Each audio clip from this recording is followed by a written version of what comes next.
হয়, বৰপেটাত নেতা আহিছে আৰু নেতা গৈছে, কিন্তু বৰপেটাৰ সমস্যা হৈ ৰৈছে।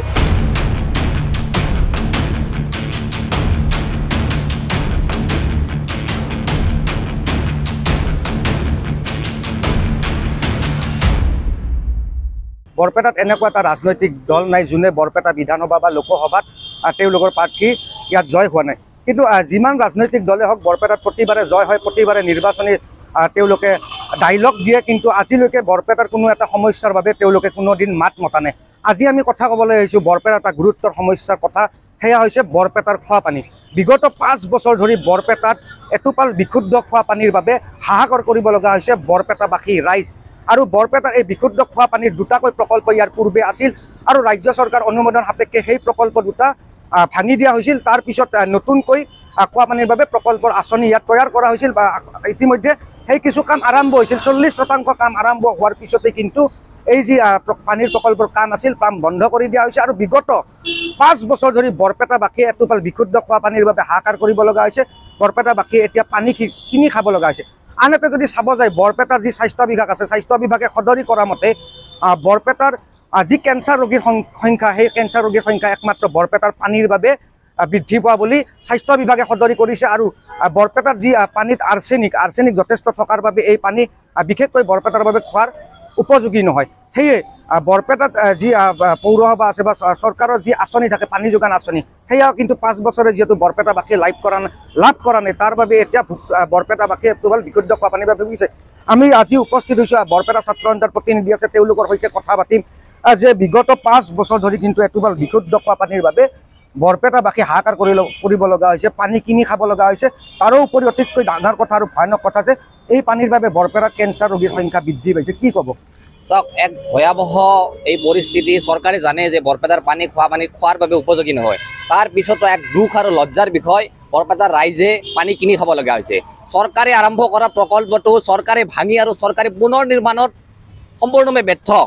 40% কাম সম্পূৰ্ণ হোৱাৰ পাছত কি কাৰণত এই দুটাকৈ প্ৰকল্প আধাতে বন্ধ কৰি ৰাখিলে এক লজ্জাৰ বিষয়, কিয়নো চৰকাৰে আৰম্ভ কৰিছিলে কামটো, চৰকাৰে বন্ধ কৰি ৰাখিছে। আপোনালোকে জানে যে বিভিন্ন সময়ত কেঞ্চাৰ ৰোগীৰ সংখ্যা বৰপেটাত অন্য ঠাইতকৈ বৃদ্ধি হৈ আছে, কিয়নো এই বৰপেটাৰ যি পানী বিভিন্ন সময়ত বিজ্ঞানসন্মতভাৱে পৰীক্ষা কৰে, আৰু চৰকাৰেৰে প্ৰতিবেদন, চৰকাৰেৰে আমি সংখ্যা পাইছোঁ যে বৰপেটাৰ খোৱা পানীৰ বাবে সম্পূৰ্ণ উপযোগী নহয়।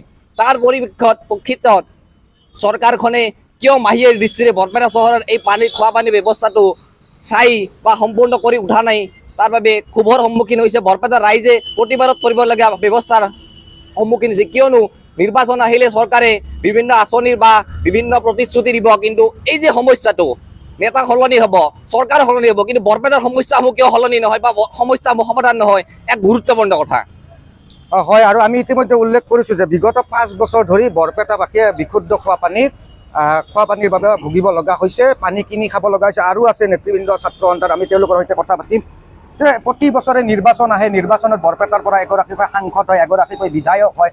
প্ৰতি বছৰে নিৰ্বাচিত তেওঁলোকে ডাঙৰ ভাষণ দিয়ে, বৰপেটাক প্ৰতিনিধিত্ব কৰা প্ৰতিগৰাকী নেতাই ডাঙৰ ভাষণ দিয়ে, বৰপেটাৰ সমস্যাৰ হৈ মাত মাতিম, বৰপেটাৰ সমস্যাৰ সমাধান কৰিম। কিন্তু আজিলৈ বিশেষকৈ বৰপেটাত আমি যদি আজিৰ সমস্যাটোৰ কথা কওঁ যে খোৱা পানী, বিশুদ্ধ খোৱা পানী আজি 5 বছৰে বৰপেটাই লাভ কৰা নাই।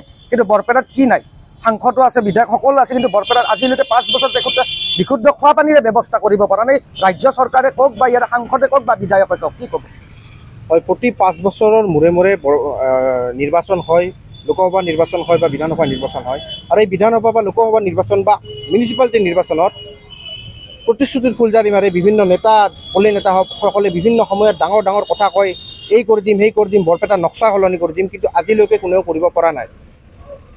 যিটো এচেঞ্চিয়েল নিডছ বুলি কয় পানী, সেই এচেঞ্চিয়েল নিডছটোৱে আজিলৈকে ফুলফিল কৰিব পৰা নাই। ইমান বছৰে বৰপেটাৰ সাধাৰণ জনসাধাৰণে পানী যোগান আঁচনিৰ দ্বাৰাই পানী খাই আছিল, কিন্তু যোৱা 5 বছৰে ধৰি পানী যোগান আঁচনি বিকল হৈ আছে। পানী যোগান আঁচনিৰ পৰা বৰপেটাৰ সাধাৰণ জনসাধাৰণ বা বৰপেটাৰ যি হাতীৰ মাজৰ মানুহখিনিয়ে পানী লাভ কৰিব পৰা নাই। ইয়াৰ কাৰণ এটাই হৈছে যে যোৱা 5 বছৰমান আগতে বৰপেটাৰ এই পানী যোগান আঁচনিটো পুনৰ নিৰ্মাণ কৰাৰ বাবে এইটো ভাঙি পেলাইছিল, কিন্তু আজি পৰ্যন্ত এতিয়ালৈকে মাত্ৰ 40% কামেই ইয়াৰ সম্পূৰ্ণ হৈছে, যাৰ ফলস্বৰূপে বৰপেটাৰ সাধাৰণ জনসাধাৰণে পানী কিনি খাব লগা হৈছে। কাম সম্পূৰ্ণ হৈছে, কিন্তু কাম এতিয়া বন্ধ কৰি থৈছে, সেইটোৱে ডাঙৰ কথা।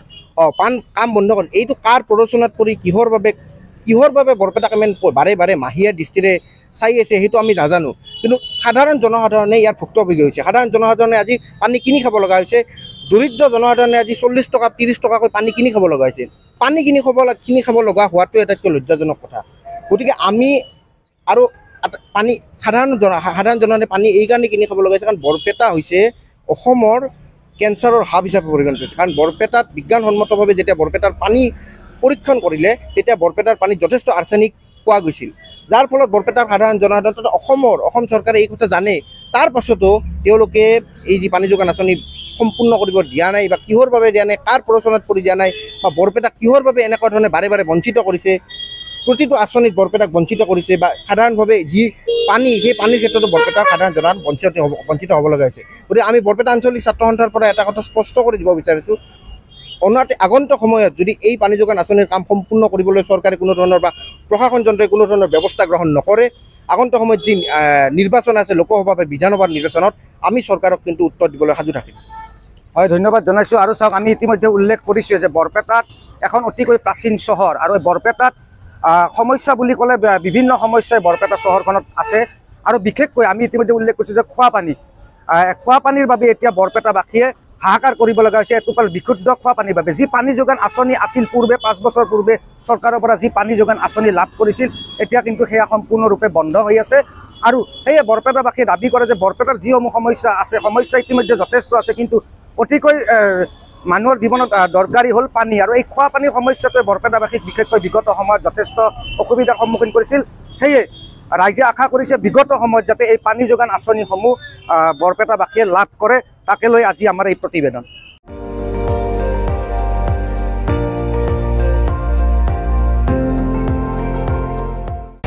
আপুনি চাই আছে ND24, সৰ্বশ্ৰেষ্ঠ নহয় সৰ্বোত্তমৰ দৌৰা।